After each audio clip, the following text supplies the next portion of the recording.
So let's go ahead and get started. I want to welcome everyone to this meeting of the Neighborhood and Community Development Standing Committee.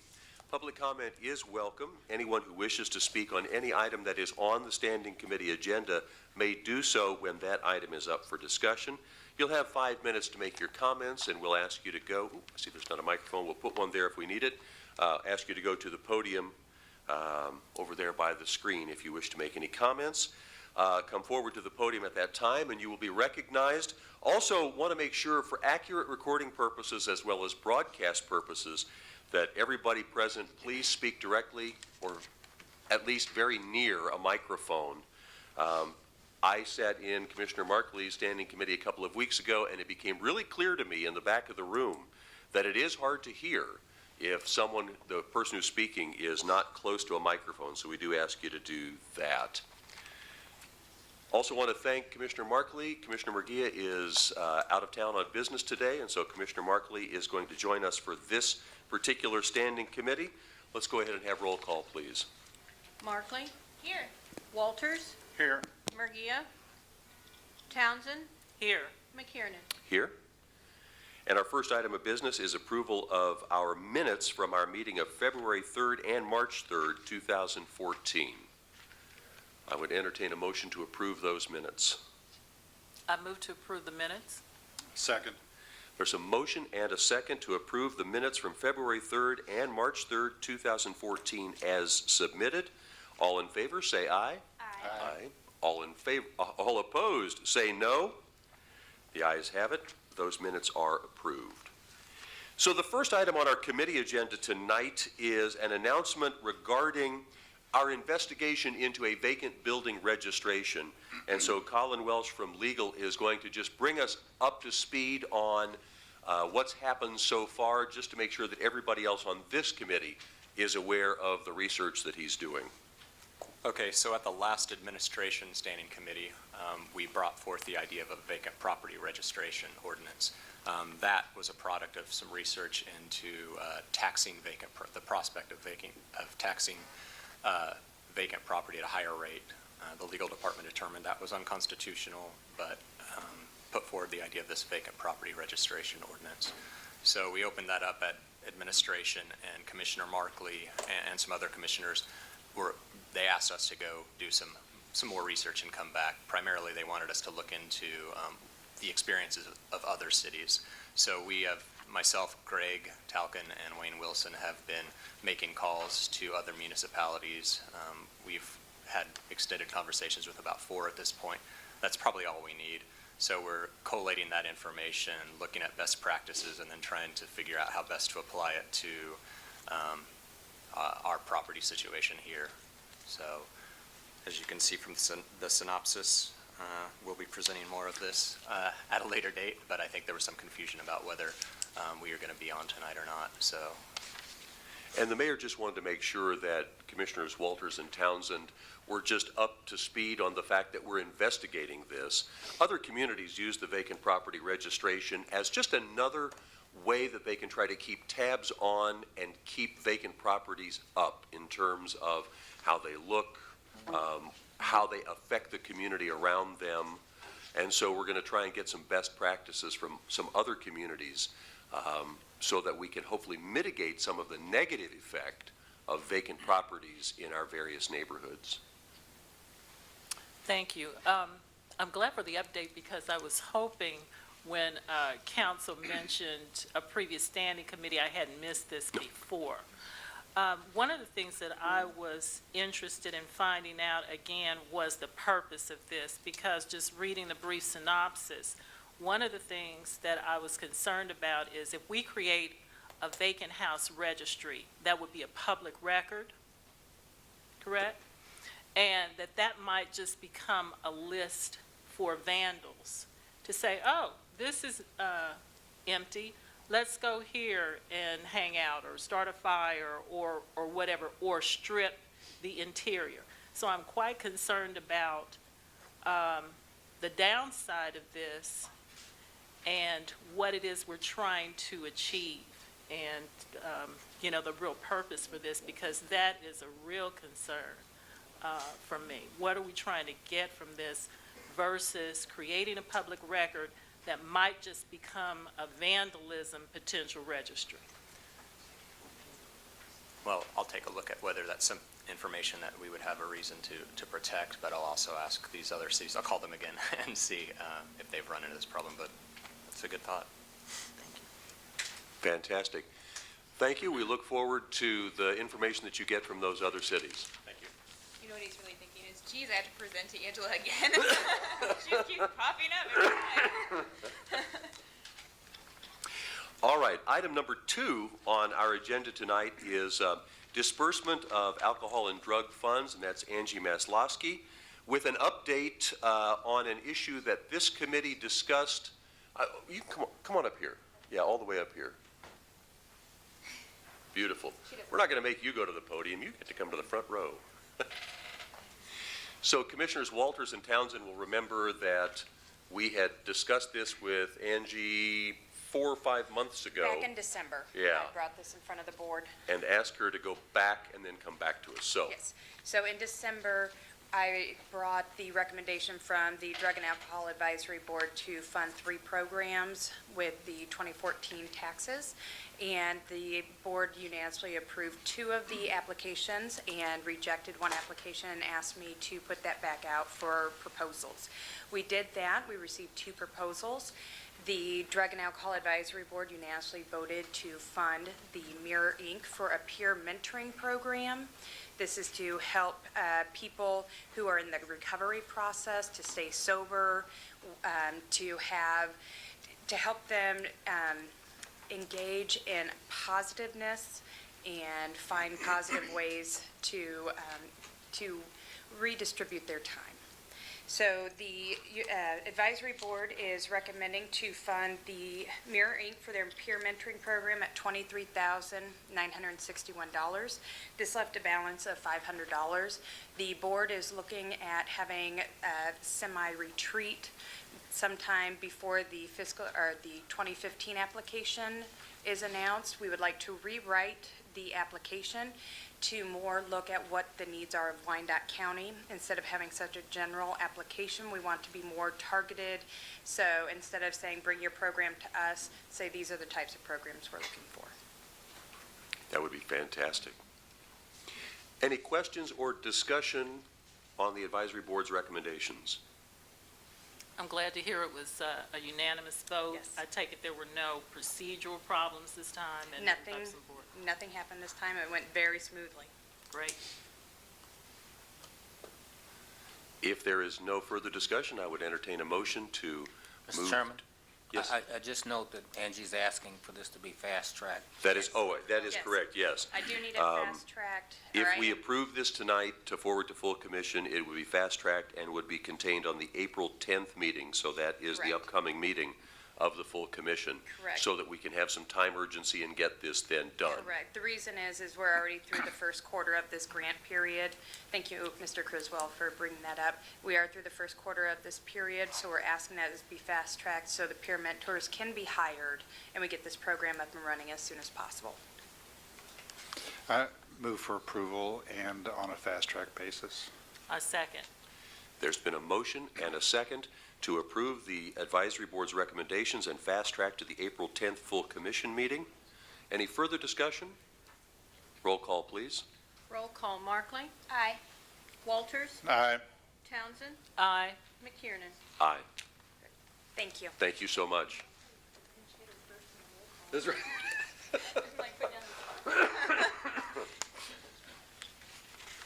All right, item number 3 on our agenda tonight is land bank issues, and that is Mr. Chris Slaughter, who's just coming up. And for Commissioner Markley's benefit, we typically, on your agenda, we have the properties are segregated into some different categories, and we typically deal with those by category.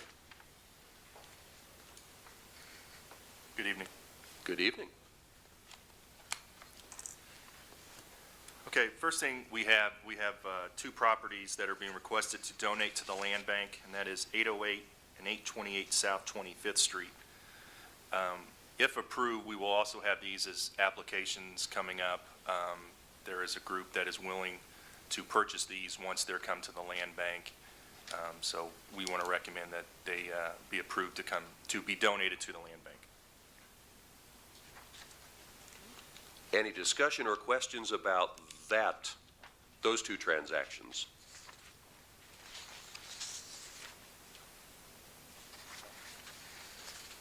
I would entertain a motion then on those two donations to the land bank. I so move. Second. So we have a motion and a second to allow donations of 808 South 25th and 828 South 25th to the land bank. Any further discussion? Roll call, please. Markley, Aye. Walters, Aye. Townsend, Aye. McKiernan. Aye. Next, we have 5 applications. We have 928 Ohio, 2711 North 52nd Terrace. Both of those are for yard expansion. 907 Osage is for parking. And 808 South 25th and 828 South 25th, which we just heard, would be part of expansion of a commercial business. And Land Bank Advisory Board, I just want to clarify, has already reviewed all of these and recommends for approval. Yes, they have. Any discussion or any questions about these properties? I move for approval. Second? There's been a motion and a second for the land bank applications as outlined. Any further discussion? Roll call, please. Roll call, Markley, Aye. Walters, Aye. Townsend, Aye. McKiernan. Aye. Next, we have a best and final for the property at 17 South Cherokee Street. As per land bank policy, if we receive 2 applications for the same property, we send out what's called a best and final offer. The respondents get a chance to increase their monetary offer and also add any additional information they feel warrants should get the property. We had Ralph Williams, who lives at 11 South Cherokee Street, and Albert Rodriguez is at 19 South Cherokee Street. I'd like to give a little bit of a timeline before I officially present my recommendation about this property. This property was demoed around May of 2009, and it was put in a tax sale. Nobody bid on it, so the procedure is it came to the land bank, but that tax sale was in May of 2013. Around November of last year, I was approached by Mr. Williams indicating that he noticed it didn't sell in the tax sale and he would like to purchase it. I explained that we hadn't received the deed yet, but in due time, we'll send you that information. He also informed me that in the middle of this property was a fence that was installed by Mr. Rodriguez. So I sent Mr. Rodriguez towards the end of, probably around Thanksgiving, a letter asking him to remove the fence since he didn't own the property and it was currently land bank or soon to be land bank property. He called me, Mr. Rodriguez also expressed that he had interest in purchasing the property. I also noticed in our conversation that he had some back taxes and told him, you wouldn't even be eligible to participate if you still owed those back taxes. Mr. Rodriguez, back in December, paid those taxes up current. We got the property into the land bank in February of this year. Shortly after that, I sent both people an application expressing, please get this in, we'll get this started, pretty much knowing that they were both going to submit and we would have a best and final. Received Mr. Williams' application on February 24th. Mr. Rodriguez is on March 7th. March 12th sent out the best and final letter.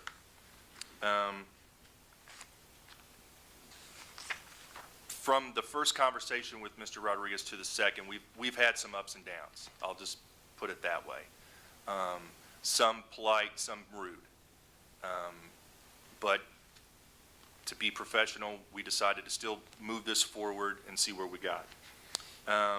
Mr. Rodriguez has submitted numerous papers, pictures, various phone calls expressing his property. But he has yet to also identify the fact that the fence has not been moved. I did another review of past code enforcement or code violations all the way back till 2000. Mr. Rodriguez has had noted 7 violations. They've all been corrected, but he's had the violations. Mr. Williams has had 1. Some of the violations that noted for Mr. Rodriguez was debris in the yard and the home, junk, trash, building materials in the yard, overgrown vegetation.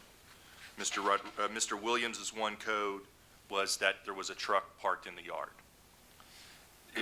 In dealing with this from the beginning of this until now, and really reviewing the code violations, I am more inclined to recommend this property go to Mr. Williams. I figure he would be a better steward of the property.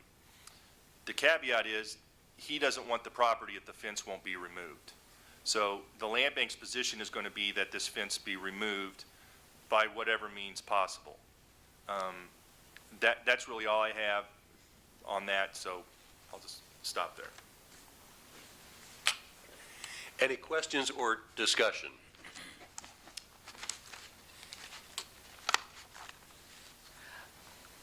Mr. Slaughter, with respect to removal of the fence, what are our options here? Is the city going to remove it?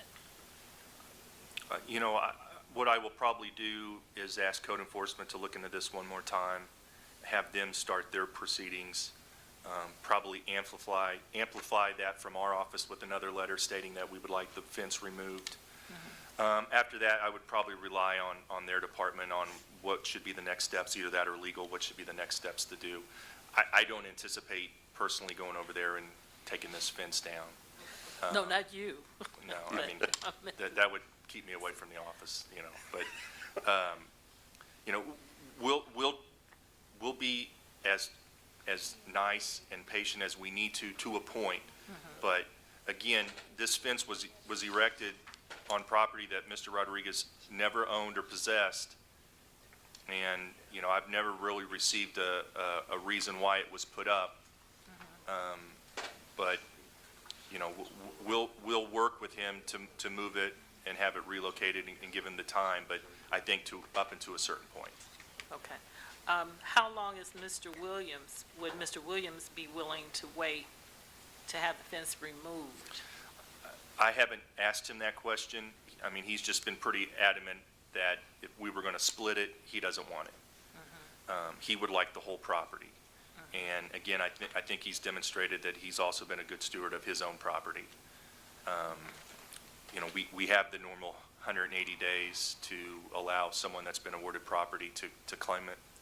Sometimes we do extend that if circumstances need, but I would hope we don't have to go 180 days.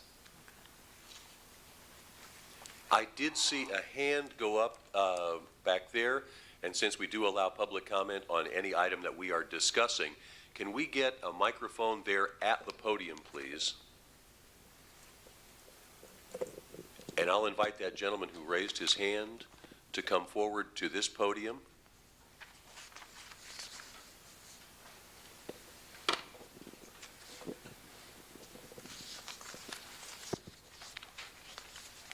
Now, what I'd like you to do is when you start, I'd like you to just say your name and your address so that we have that for the record. And then once you've done that, you have up to 5 minutes to make your comments. Thank you.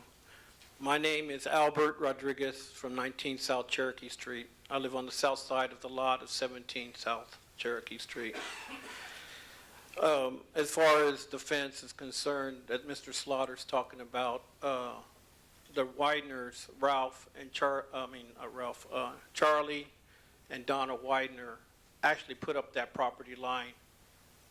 In the old days before we had Deffenbach, that was a trash area. Mr. Slaughter never has ever been contacting me about the situation with the fence. Mr. Slaughter, from the first time I've talked to him, has been rude. I tried to get him to just send me in September of 2013 a procedures and policies manual because I do not have a computer. And I told him this numerous times. I told him that I don't think I should feel like I have to be penalized because I don't have enough money. I'm on Social Security disability. I have I make $15,363 last year. The fence was put up in 1969, the boundary line was put up. The fence was by Charlie and Donna Widener was there when we put up the wood fence in 2004 before they sold their land. Like I said, if he would have, I have all the documents, the people before that, Andrea Banks, they knocked down the house in 2009, and just to show you what I've had trouble with code enforcement, they did nothing to them. My house is 3 feet from them, and he tore up my foundation, and Joe Williams, we've had our goes around because of just something like that, and he purposely made it a personal vendetta against me. I still have a house up the street from 2009 that has not been painted when Joe Davis gave me paint after they tore down the house in 2009.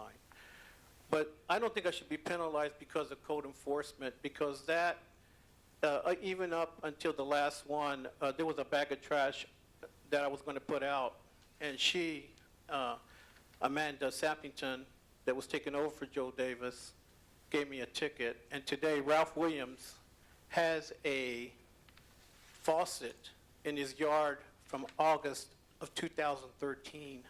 The whole basin is there. Has not been touched. Code enforcement has done nothing to him. He's run a recycling business out of the back of his yard. I have pictures, which Mr. Slaughter did not want me to show. I have wood cutting business, which Mr. Slaughter did not want me to show. He has been prejudiced against me the whole time, Mr. Slaughter. He purposely gave me a letterhead with the wrong address, and I have that as proof, to send over to the county when he's over here in the city. I told this to Ms. Murguia. I don't know why she's not here. I told Mr. Slaughter, why did you want me at 12 noon that Friday, the last bid offer was going to be in, when he wasn't even going to be there? He was on an NCAA thing. I don't know where he was that day, but I came here personally. He was gone all day. And then he sent that letter to me on a Saturday. He wanted me 4 days to give him a bid. I had to personally come up here and make sure that he got it by 12 noon. This is the kind of harassment I've been getting from Mr. Slaughter. He's friends with Mr. Williams, even though he acts like he's not. He's constantly has given me the runaround. He's given me bad addresses. He never asked me about the fence. The fence was done in 1986 when my mother lived there. But I'm going to go on with that. I am not a trashy man.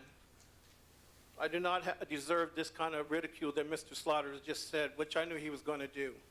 But here's a quick letter.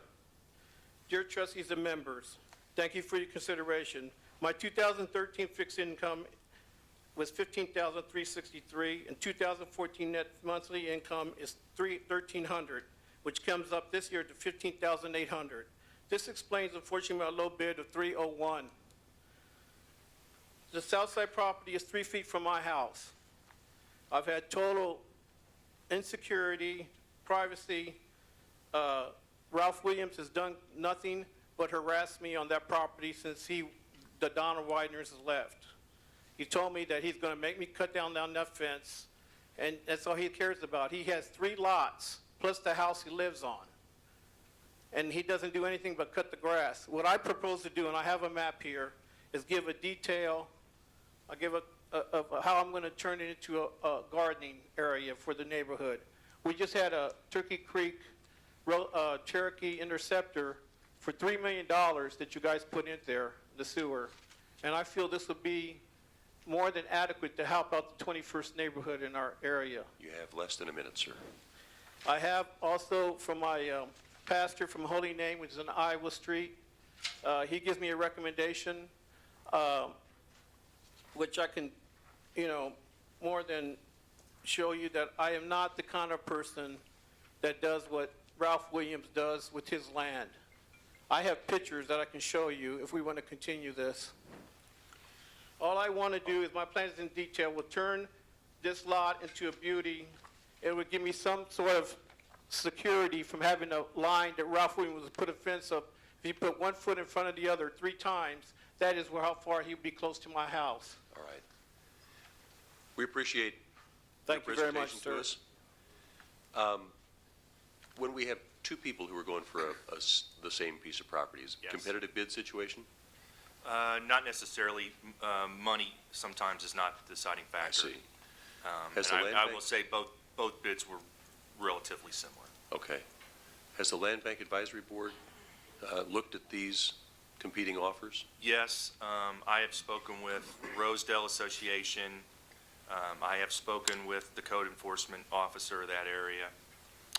I do have a copy of the letter that I sent back in November. I do also have the pictures Mr. Rodriguez spoke of. They're available if you guys would like to look at them. But I'm going to stick to my recommendation. I don't want this to turn into a back and forth argument, and that's not where it should be. Again, I'll make the recommendation for Mr. Williams based on what I know and my facts and what I presented. If you guys want this to be expanded, you know, that'll be your guys' decision. Let me go back and ask about the fence. So I'm looking at the property South Cherokee here, and we've got a house that's to the, what would that be, southeast, and a house that's to the northwest. And I'm assuming Mr. Rodriguez is to the southeast. His would be the closest one to, the one on the corner, I believe, is Mr. Williams. Okay. I believe it's on a corner. So, and Mr. Williams said that one of his stipulations or his conditions for acquiring that property would be that the fence is removed. Yes. Where is that fence? It's my understanding it is somewhere in the middle of the two property lines of that property. Unless it's right there. Okay.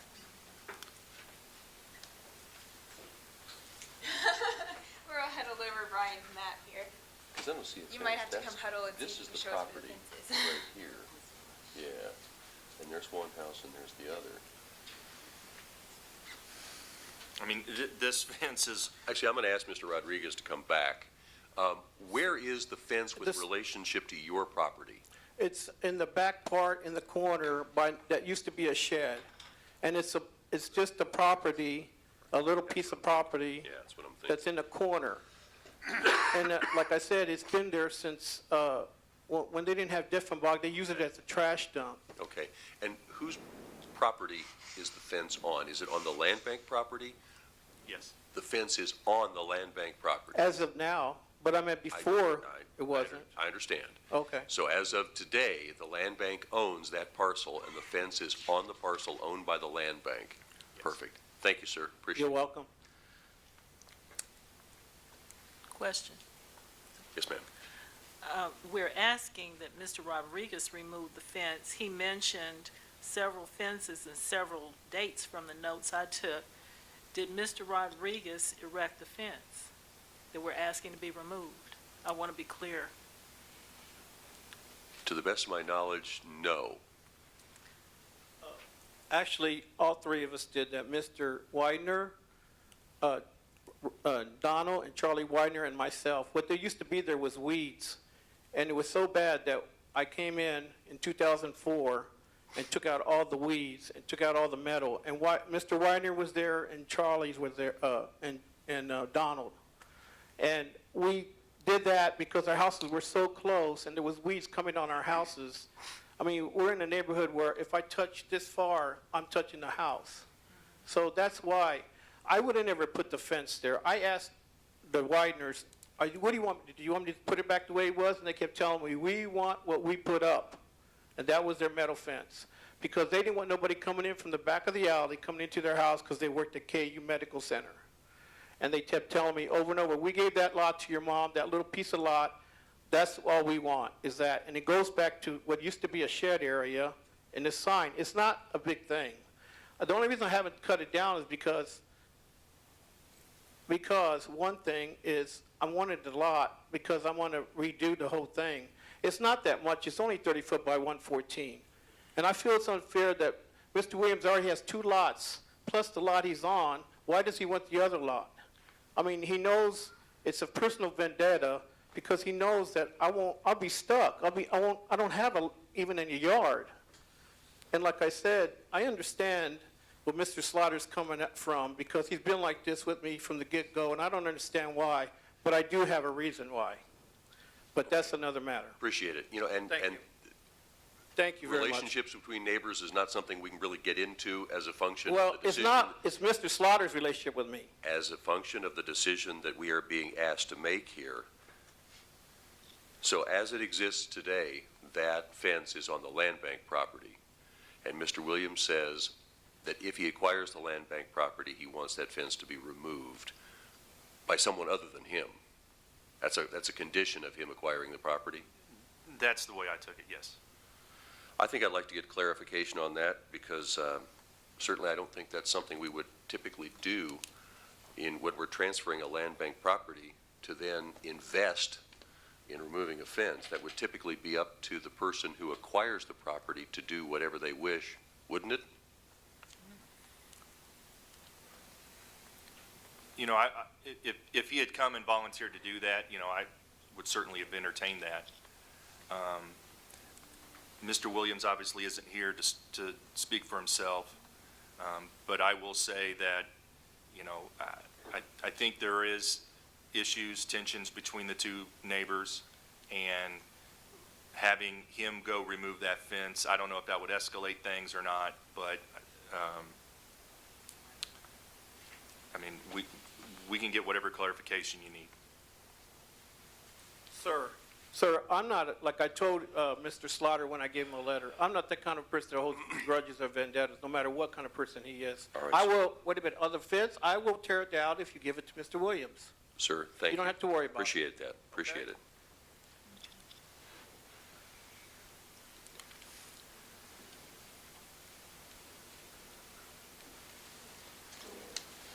At this point in time,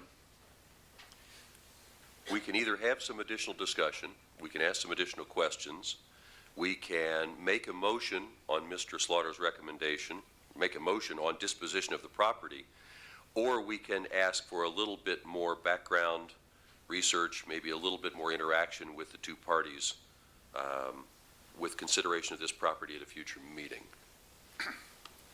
I'd like to move that we reconsider it at a future meeting, particularly since Commissioner McGee is not able to participate in this discussion this evening. I second that. Okay, so there's been a motion and a second that Mr. Slaughter communicate with both parties, clarify issues like the fence, clarify issues like the bid, talk with Commissioner Murguia about her perspective on the property and the land bank, and then bring back a recommendation for next month's Neighborhood and Community Development meeting. Roll call, please. Roll call, Markley, Aye. Walters, Aye. Townsend, Aye. McKiernan. Aye. I believe we have one Yeah. more property. The last item we have, 736 Minnesota Avenue, that is currently in the land bank's name. Without going into details, there is potential for development along that corridor, and we feel it's best that we go ahead and get this moved over to the unified government's name. We don't want to slow down any kind of progress that could be made or delay any kind of inevitable closings and stuff. So we figure, along with some of the other properties in that area, we're going to ask to move this over to the unified government's name. And just for everyone else's benefit, I am aware of some of the potential for redevelopment of that block of Minnesota, and I would be thrilled if we had a development opportunity that could include that building if the unified government controlled it outside of the land bank. Any other questions or discussion on that? Move for approval. Second. There's been a motion and a second to transfer 736 Minnesota from the land bank to the unified government. Roll call, please. Roll call, Markley, Aye. Walters, Aye. Townsend, Aye. McKiernan. Aye.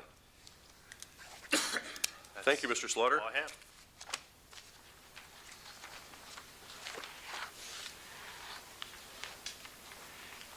Now, at this point, I need to ask Jody a question. We have one more item on this committee's agenda tonight, and that is on our public agenda, and that's an appearance by Mr. Tom Doolittle to describe his vision for the development of the 500 block of North 6th Street. Since that is on public agenda, and since that is, there will be no vote required here, to be considerate of Commissioner Markley's other obligations this evening, would it be acceptable for her to leave at this point in time? Yes, no action is contemplated. No action is contemplated, that's correct. Beautiful. Thank you so much. Sorry to cut out, guys. It's all right. That's right. I worked hard at it. Thank you. So is Mr. Doolittle here? He is. What we'll have you do is if you'll just come to the podium right here.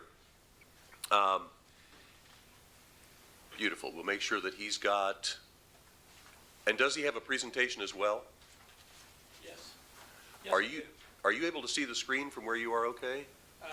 Well enough to make the presentation? Because otherwise, we could have him come just here and sit at the table where he can more clearly see the screen. Let's just do that. Let's have you come around the tables, if you would, please. Just take that chair so you're close to the microphone. We'll get you the controls for the PowerPoint.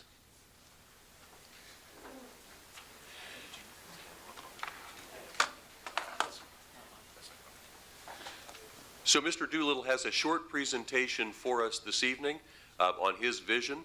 Mr. Doolittle. Well, first of all, my name is Mark Kerfman. I'm with Urban Architecture Studio. Aha. Tom Well, there you- was not able to make the trip out. He lives in Okay. California, and he's got some health issues that kept him from traveling. All right. So he sends his apologies, and he sends me in his stead. Thank you for coming. Tom and I and his other partners have been working on this for, in the range of about 4 years now.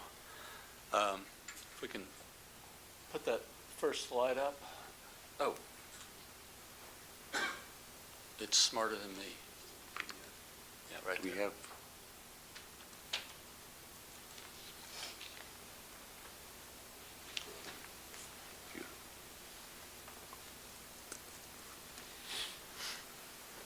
It's a little bit compressed with the different screen sizes, but we are focusing on 6th Street, mainly between Taromie and Sandusky.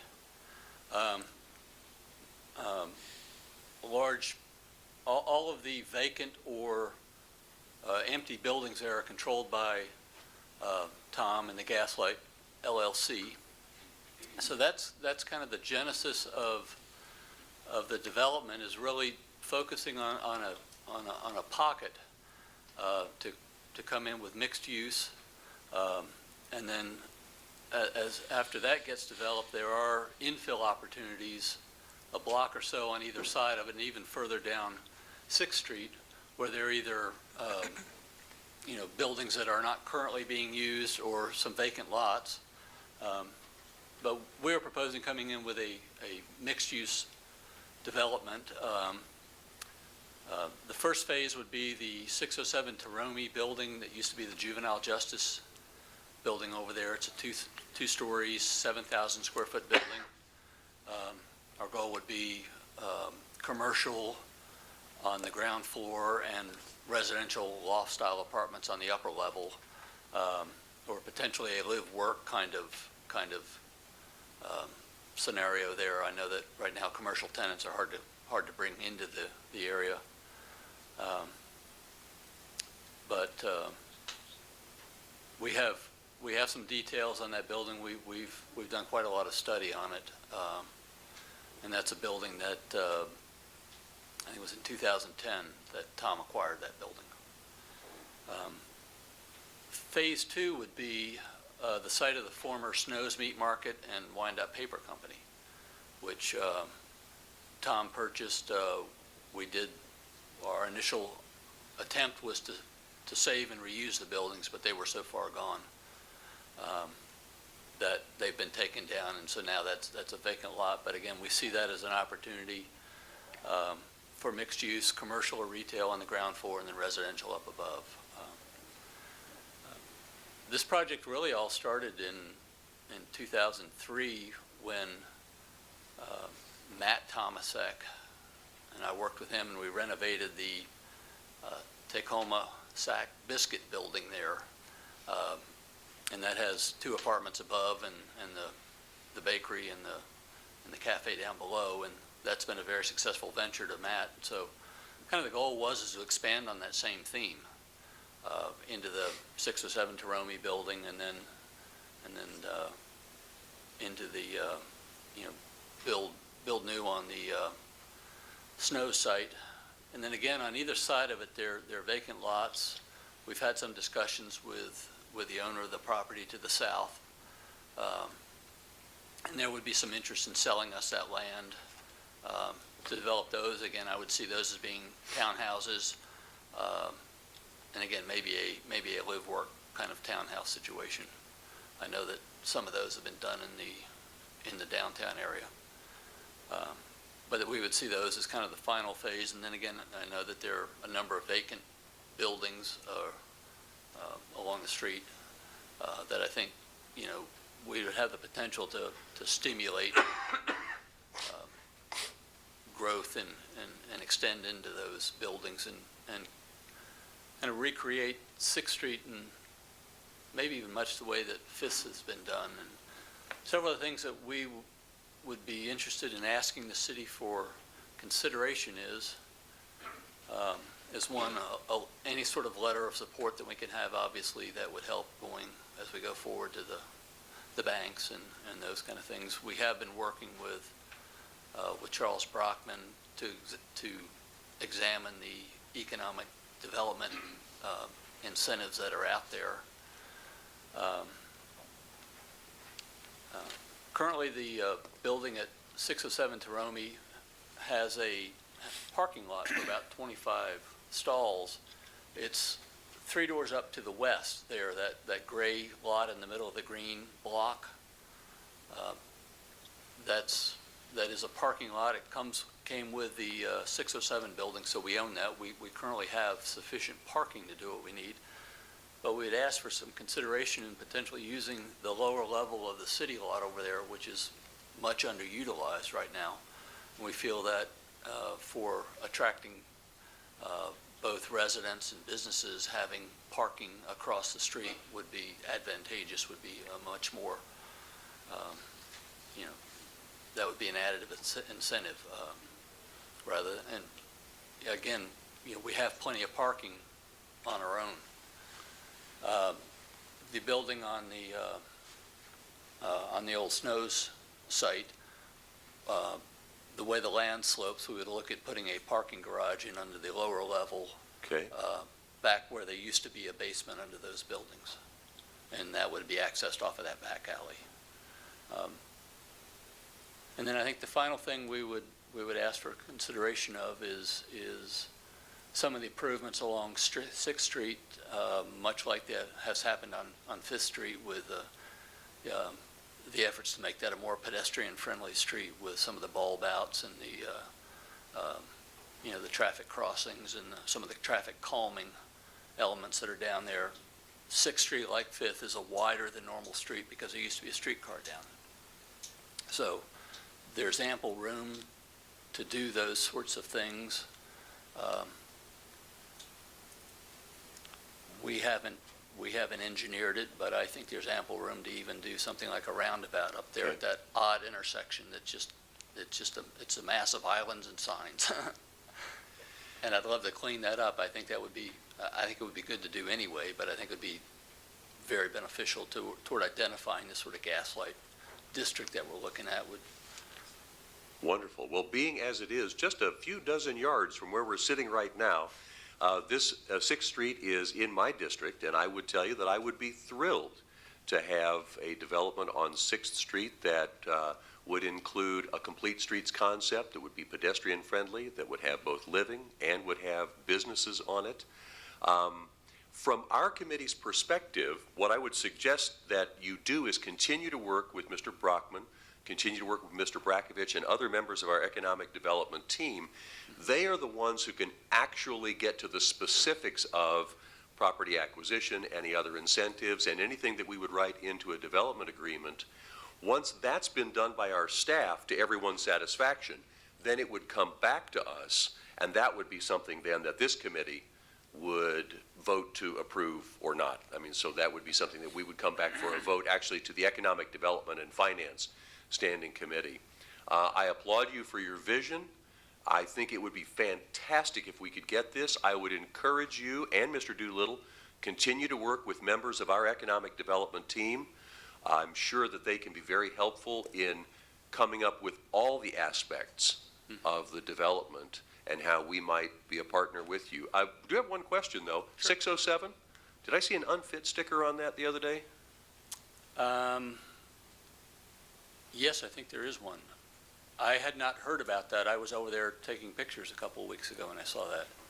I think it probably came about when the door was, the building was vandalized. Okay. The door was broken into. Well, I would just think that if this ultimately is going to be a part of your development, you'd want to remedy any of those things and secure that building and make sure that it's in great shape and doesn't sit as a negative influence in the neighborhood now, in a neighborhood that ultimately you want to build up into a very positive thing. You're right, no, and Perfect. and that is phase one. We are very actively seeking to move that part of the project along regardless Fantastic. of whatever happens. Any other discussion or any other questions? Nope. Thank you. I look forward, and I would love, we can connect, you and I can connect at another time. I'd love to talk with you further about this, but I encourage you to talk to Mr. Brockman, Mr. Brakovich, and our economic development team. We look forward to it. I do have some booklets, has some more visuals on it that I'll leave behind. Fantastic. I was afraid if we got into a big, long PowerPoint, I'd be here for an hour and a half. Thank you. Appreciate it very much. We will distribute those booklets. That is the last item on our Neighborhood and Community Development Standing Committee agenda. Thank you so much. We will adjourn this meeting. We will reconvene Economic Development and Finance. Let's give 5 minutes for switch over here. So in 5 minutes, we'll start Economic Development and Finance. Beautiful. Thank you so much.